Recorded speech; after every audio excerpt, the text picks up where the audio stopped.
Well, I didn't know that Dr. Power was a neighbor of mine at all.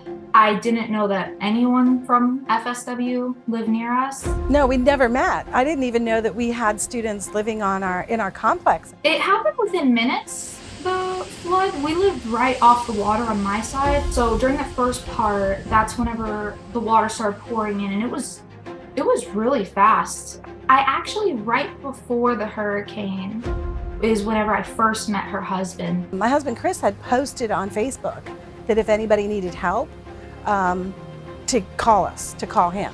And so when the water started rushing in and Mandy and Aiden became trapped, Mandy screamed to another neighbor to call Chris. And before we knew it, our whole area was getting flooded. We had to get out because if we would have stayed, we wouldn't have been able to push past the pressure, because at this point, the water was flooding in from both sides. At this point, it was around our knees in the house.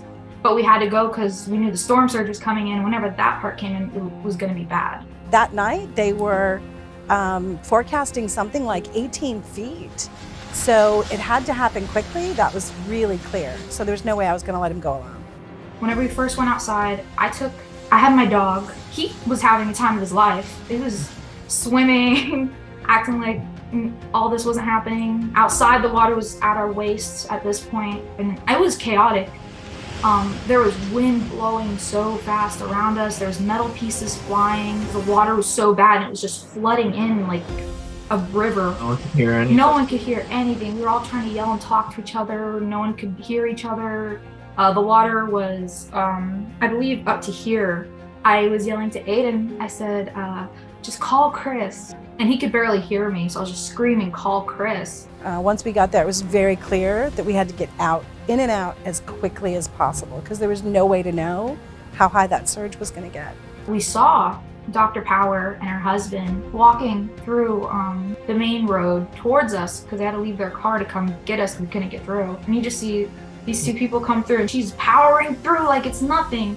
My husband's former Coast Guard, so he's used to live rescue missions, and he absolutely knows what he's doing. My biggest concern was that he not go alone in case the person was, in some way unable to walk through the water, that he was going to need a hand carrying somebody out. In the moment, it was absolutely terrifying. Yeah, I was going to say the only word to describe it was terrifying.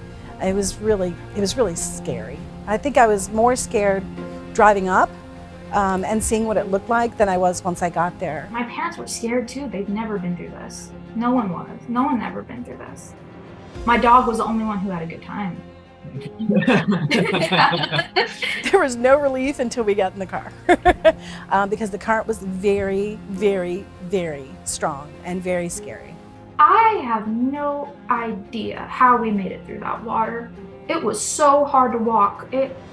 We were slipping, we were falling, and that's why it's absolutely incredible, because we were already told no by another neighbor. Our other neighbor was already full of people. We had literally nowhere to go. We had nothing to do except for just pray to God that we could stay afloat for however long it took. We thought way more water was coming in.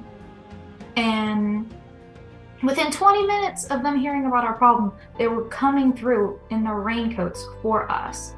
And that was there's no way to describe how that feels. We had a truck or two drive past us, and the people couldn't take us. There was no one really willing to help, but then again, everyone else was also having their own survival problems. But they did. And it was like no hesitation. They just came plowing through towards us, and they took us back around to their area. And their area was not flooded at all, but they were prepared. I'm really, really glad to have met Mandy and Aiden and that they've become part of my life. I'm a peer mentor, so I'm always with student engagement since I've started my FSW journey. And oh my gosh, Dr. Campbell, Dr. Beard, Danielle, oh my gosh, everyone. Dr. Chase. Her son. Everyone. The FSW family. Dr. Power. They came to my house. They gave me supplies. Dr. Beard physically went in my house to clean up. Like, in the moment, I'd completely lost hope of anybody. And then My FSW family just came in and so much love, so much support, and it was absolutely incredible. It was really great how it did bring people together. I'm closer with the people from FSW than I've ever been after that. I mean, I know all kinds of people who were doing things like delivering water, hotspots, food, things like clothing, shoes. I mean, those people delivered those items out into the community. I think that's pretty amazing. I mean, the FSW community is pretty awesome.